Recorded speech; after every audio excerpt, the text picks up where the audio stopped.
Hello everyone, welcome to study shelter. Study shelter में आपका स्वागत है। आज 13 जनवरी 2022 है और देखेंगे आज के प्रमुख करंट अफेयर्स।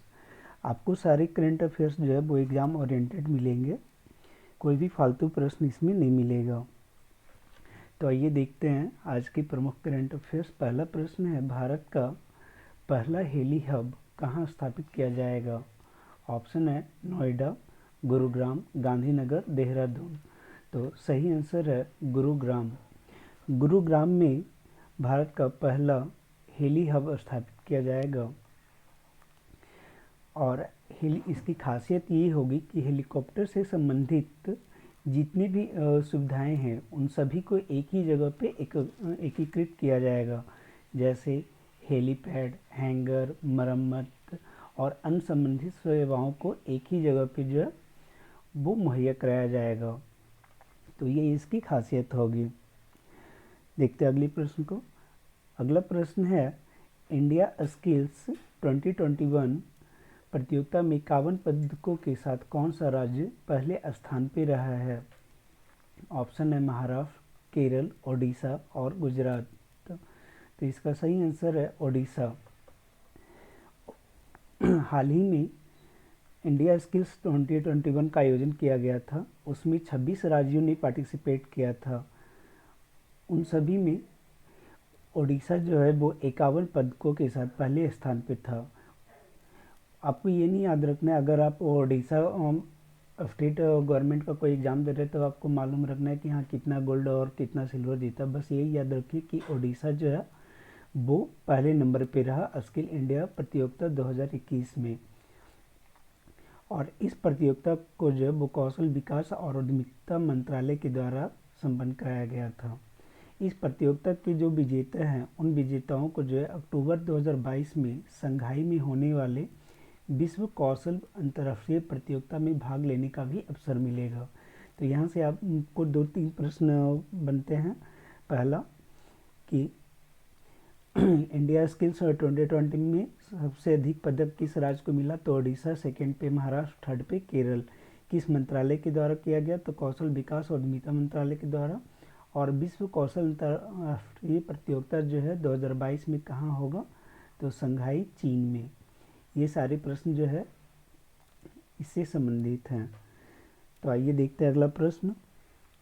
अगला प्रश्न है कि नौमा नॉर्थ ईस्ट फेस्टिवल का आयोजन कहाँ किया गया? नौवीं नॉर्थ ईस्ट फेस्टिवल का आयोजन कहाँ किया गया? ऑप्शन है त्रिपुरा, अरुणाचल प्रदेश, मिजोरम और असम।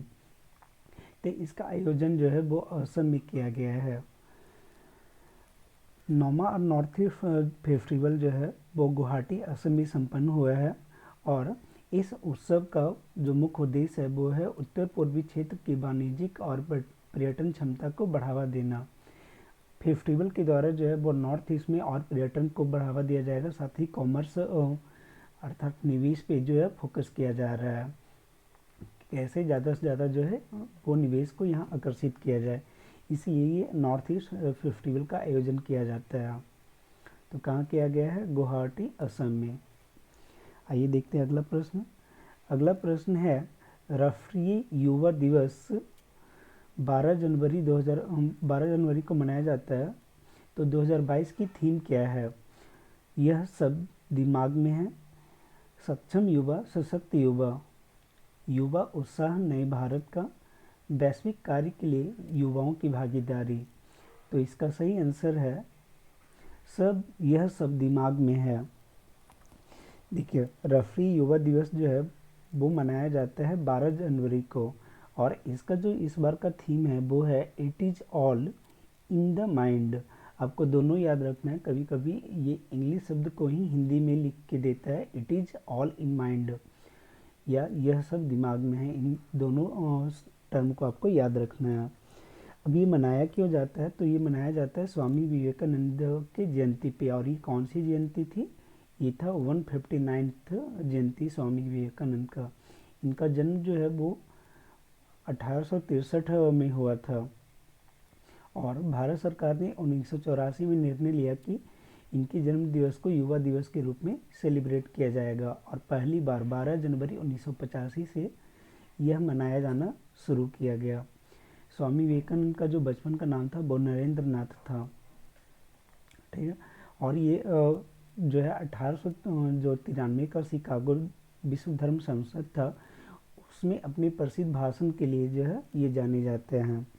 तो यहाँ से कौन कौन से प्रश्न बन रहे हैं। पहला कि ये मनाया कब जाता है युवा दिवस, तो वो 12 जनवरी को मनाया जाता है। और 2022 का थीम क्या था, तो it is all in mind. इनका जन्म कब हुआ, तो वो हुआ 1863 में।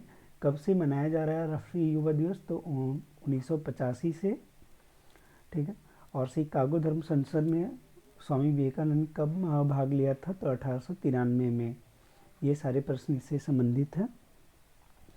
अगला प्रश्न है कि रेल यात्रियों के खोए हुए सामान को ट्रैक करने के लिए भारतीय रेलवे ने कौन सा मिशन लॉन्च किया है।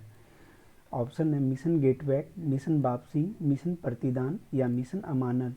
तो ये ऑप्शन सही आंसर है मिशन अमानत। मिशन अमानत जो है भारतीय रेलवे के द्वारा रेल यात्रियों के खोए हुए सामान को ट्रैक करने के लिए शुरू किया गया है। इस मिशन के तहत क्या किया गया है, पश्चिमी रेलवे के द्वारा ये इनिशिएटिव शुरू की गई है। और इसमें जो है पश्चिमी रेलवे खोए हुए जो भी सामान हैं उसकी डिटेल के साथ फ़ोटो जो है वो अपनी ऑफिशियल साइट पे डाल देगी और वहाँ से यात्री अपने सामान की पहचान कर वो जो है इसको ले सकते हैं। तो ये किसके द्वारा किया गया है, रेलवे के द्वारा। और रेलवे में जो पश्चिमी रेलवे है जिसका हेडक्वार्टर कहाँ है ये आपको बताना है कमेंट में कि वेस्ट रेलवे का जोन जो है उसका हेडक्वार्टर कहाँ है, पश्चिमी रेलवे जोन का हेडक्वार्टर कहाँ है। आप कमेंट में इसका आंसर बताइए, ठीक है। देखते हैं अगला प्रश्न। अगला प्रश्न है कि जल मेट्रो परियोजना जो है उसको लागू करने वाला भारत का पहला शहर कौन सा है। ऑप्शन है डिब्रूगढ़, कोलकाता, कोची या विशाखापट्टनम। तो इसे जो है शुरू करने वाला है कोची। हाल ही में कोची शहर के द्वारा कोची में जो है एक पहले से ही प्रोजेक्ट चल रहा है वाटर मेट्रो प्रोजेक्ट। उसके तहत जो है कोची में पहली बार एक ऐसा नाव लॉन्च किया गया है जो कि बैटरी से संचालित होता है, ठीक है। और इसी जो एक स्पेशल नाम दिया गया है मुजरिस। तो अगर ये प्रश्न आ जाए कि हाल ही में मुजरिस शब्द न्यूज में था, इस के संबंध में क्या सही है, तो ये भारत का पहला जो है वो मेट्रो वाटर मेट्रो है। और इसे डेवलप करने का जो काम है वो कोचिन शिपयार्ड लिमिटेड के द्वारा किया गया है। इस नाव को जो है किसने डेवलप किया है, तो कोचिन शिपयार्ड लिमिटेड के द्वारा। अगला प्रश्न है हेनली पासपोर्ट इंडेक्स में भारतीय पासपोर्ट का रैंक क्या है, 19th, 83, 82 या 65। तो देखिए आपको जो है एक रेंज, ऐसे प्रश्न में हमेशा बोलते हैं कम से कम एक रेंज मालूम होना चाहिए कि अभी क्या चल रहा है। तो पिछले कुछ साल से जो है भारत वो 80-90 के अप्रॉक्स हेनली पासपोर्ट में अपना रैंक हासिल कर रहा है। इस बार जो है कुछ सुधार हुआ है और ये पहुंच गया 83rd पोजीशन पे। तो हेनली पासपोर्ट इंडेक्स के बारे में जानते हैं। हेनली पासपोर्ट इंडेक्स जो है वो जारी किया जाता है जिसके तहत ये पता चलता है कि दुनिया का जो पासपोर्ट है उसके तहत उस देश के नागरिक कितने ऐसे देशों में ट्रैवल कर सकते हैं जहाँ की उन्हें वीज़ा नहीं लगेगा, अर्थात वीज़ा फ्री वो जो है ट्रैवल कर सकते हैं। तो इसका जो एक इंडेक्स है वो निकालता है हेनली पासपोर्ट इंडेक्स, इससे संबंधित जानकारी का। तो इसमें जो है भारत इस बार 2022 में वो 83rd पोजीशन पे है, जो कि पिछले साल 2021 में 90 था। और इसमें जो है वो टॉप किया है जापान और सिंगापुर ने, ये शीर्ष स्थान पे हैं। वहीं यूएसए और यूके छठे स्थान पे हैं। लेकिन हम लोग को उतना नहीं जानना, बस ये जानना है कि भारत का रैंक क्या है। तो भारत का रैंक है 83rd। टॉप कौन किया है, तो जापान और सिंगापुर। साथ ही जो है सबसे अंतिम पायदान पे कौन है, तो अंतिम पायदान पे है वो है अफगानिस्तान। अफगानिस्तान का रैंक जो है वो सबसे अंत है। अगर ये पूछा जाए कि भारत के वीज़ा पे कितने देशों में हम लोग वीज़ा फ्री ट्रैवल कर सकते हैं, तो वो है 60 देशों में, ठीक है। जबकि जापान और जो सिंगापुर है उनके वीज़ा पे जो है 192 कंट्री में वीज़ा फ्री अराइवल की सुविधा प्राप्त है। आइए देखते हैं अगले प्रश्न को। अगला प्रश्न है कि इसरो के नए चेयरमैन के रूप में किसे नियुक्त किया गया है। अभी इसरो के चेयरमैन जो है वो के सिवन थे, अब उनके स्थान पे किन्हीं नियुक्त किया गया है। ऑप्शन है S Somnath, doctor B N Suresh, Arumugam Rajarajan या जी सतीश रेड्डी। तो इसका सही आंसर है ए सोमनाथ। ए सोमनाथ को जो है हाल ही में के सिवन के स्थान पे वो इसरो का अध्यक्ष नियुक्त किया गया है, ठीक है। और इन्हें जो है वो रॉकेट वैज्ञानिक के नाम से भी जाना जाता है, क्योंकि इन्होंने क्रायोजेनिक जो इंजन है उसमें इनका बहुत ही ज़्यादा योगदान था। और ये पहले जो है विक्रम साराभाई अंतरिक्ष केंद्र की जो है वो निदेशक रह चुके हैं। विक्रम साराभाई केंद्र के निदेशक रह चुके हैं एस सोमनाथ। तो ये अब इसरो की अध्यक्षता करेंगे। साथ ही जो ये अंतरिक्ष विभाग के सचिव और अंतरिक्ष आयोग का उपाध्यक्ष के रूप में भी अपनी नियुक्ति अपना कार्यभार संभाले हैं। अगला प्रश्न है कि किस देश ने better health smoke free campaign अभियान शुरू किया है। ऑप्शन है यूनाइटेड किंगडम, फ्रांस, जर्मनी या संयुक्त राज्य अमेरिका। इसका सही आंसर है यूनाइटेड किंगडम। यूनाइटेड किंगडम ने better health smoke free campaign की शुरुआत की है और इस कैंपेन के द्वारा युवाओं को स्मोकिंग से दूर रखने का प्रयास किया जाएगा, कि वो जो है स्मोकिंग को छोड़ने का आग्रह किया जा रहा है इस अभियान के तहत। एक अनुमान के मुताबिक ऐसा देखा गया है कि जिनके माता पिता धूम्रपान करते हैं उनके पुत्र में जो है 4.9% चांसेस होता है कि वो भी ऐसा करेंगे। और न्यूजीलैंड ने जो है 2030 तक धूम्रपान मुक्त होने का अपना लक्ष्य रखा है। अगला प्रश्न है निकारागुआ के नए राष्ट्रपति कौन नियुक्त हुए हैं। ऑप्शन है रोसारिलो Morillo, Carlos Alvarado, Daniel Ertiga और नायब बुकेले। तो इसका सही आंसर है डेनियल आर्टेगा। डेनियल आर्टेगा को जो है निकारागुआ का नया राष्ट्रपति चुना गया है। एक्चुअली नए नहीं है, ये लगातार 4th टाइम से यहाँ के राष्ट्रपति है। और यहाँ जो एक तरीके का तानाशाही व्यवस्था है, क्योंकि ये जो इलेक्शन था इस पर जो बहुत तरीके का वो प्रश्न चिन्ह भी उठाया गया था। लेकिन यहाँ पे हो सकता है कि आपको ये क्वेश्चन नहीं बने कि कौन बने हैं निकारागुआ के राष्ट्रपति, लेकिन आपको ये मालूम होना चाहिए कि ये कंट्री जो है वो स्थित कहाँ पे है। तो ये कंट्री जो है वो होंडुरस और ये जो है इसकी उत्तरी सीमा होंडुरस और दक्षिण में कोस्टारिका से मिलता है। और यह जो एक मध्य अमेरिकी राष्ट्र है, ठीक है, प्रशांत महासागर और कैरेबियन सागर के बीच में यह स्थित है।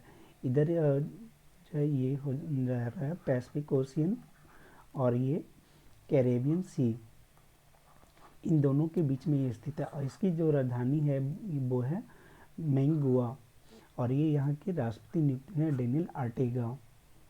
तो ये था अंतिम प्रश्न। अब देखते हैं एक नज़र में कुछ प्रमुख और जो न्यूज़ हैं उनको। देखिए हाल में जो फ्रांस में जन्मे एक अर्थशास्त्री थे पियरे ओल्बियर गॉरिचस, इन्हें जो है IMF का मुख्य अर्थशास्त्री के रूप में नियुक्त किया गया है और यह गीता गोपीनाथ का स्थान लेंगे। वहीं अगला न्यूज है कि दक्षिण अफ्रीका के खिलाड़ी क्रिस मॉरिस ने जो है वो क्रिकेट के सभी प्रारूप से संन्यास ले लिया है। तो आपको मालूम होना चाहिए क्रिस मॉरिस क्या है, तो एक दक्षिण अफ्रीकी खिलाड़ी है जो उन्होंने संन्यास की घोषणा की है। अगला न्यूज़ है प्रधानमंत्री नरेंद्र मोदी ने चेन्नई में केंद्रीय शास्त्रीय तमिल संस्थान के एक नए परिसर का उद्घाटन किया है। तो यहाँ पे आपको ये मालूम होना चाहिए कि केंद्रीय शासकीय तमिल संस्थान ये कहाँ पे स्थित है, तो ये चेन्नई में स्थित है। हाल ही में जो है ज्ञान दर्शन चैनल के माध्यम से युवाओं के बीच निवेशक शिक्षा और वित्तीय साक्षरता बढ़ाने के लिए एक संस्था है IEPFA, investor education and protection fund authority, उसने इग्नू के साथ एक MOU पे हस्ताक्षर किया है, ताकि जो बच्चे हैं उनको, युवाओं को जो है वो निवेशक शिक्षा और वित्तीय साक्षरता प्रदान किया जा सके। अगला न्यूज है कि सुप्रीम कोर्ट ने जो प्रधानमंत्री का पंजाब दौरा पे सुरक्षा चूक हुआ था, उसके लिए एक कमेटी की घोषणा की है। उस कमेटी का नाम है इंदु मल्होत्रा कमेटी। वो जो है इस सुरक्षा चूक की जांच करेगी। चूँकि ये सुप्रीम कोर्ट के द्वारा गठित किया गया है, इसलिए ये इम्पॉर्टेंट हो जाता है। कौन है? तो न्यायाधीश इंदु मल्होत्रा। अगला न्यूज है कि टोक्यो ओलंपिक कांस्य पदक विजेता लवलीना बोरगोहेन, इन्हें जो है असम पुलिस में SP का पद प्रदान किया गया है।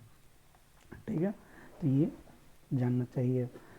फिर देखते हैं कि 2022 में जो है हम लोग वो अरविंदो घोष जो है उनकी 150वीं जन्म जयंती मना रहे हैं। वहीं महाकवि सुब्रमण्यम भारती, इनका जो है 100वां पुण्यतिथि 2022 में मनाया जाएगा। और इन दोनों का संबंध जो है वो पुडुचेरी से भी है। अगला न्यूज है कि नीदरलैंड के प्रधानमंत्री मार्क रूट नियुक्त हुए हैं और ये चौथी बार नीदरलैंड के प्रधानमंत्री बने हैं। तो ये था आज के प्रमुख करंट अफेयर्स। अगर आपको ये सीरीज अच्छा लग रहा है तो आप इसे लाइक करें, सब्सक्राइब करें चैनल को, और इसे ज़्यादा से ज़्यादा अपने दोस्तों के भी शेयर करें। आज के लिए इतना ही। Thank you.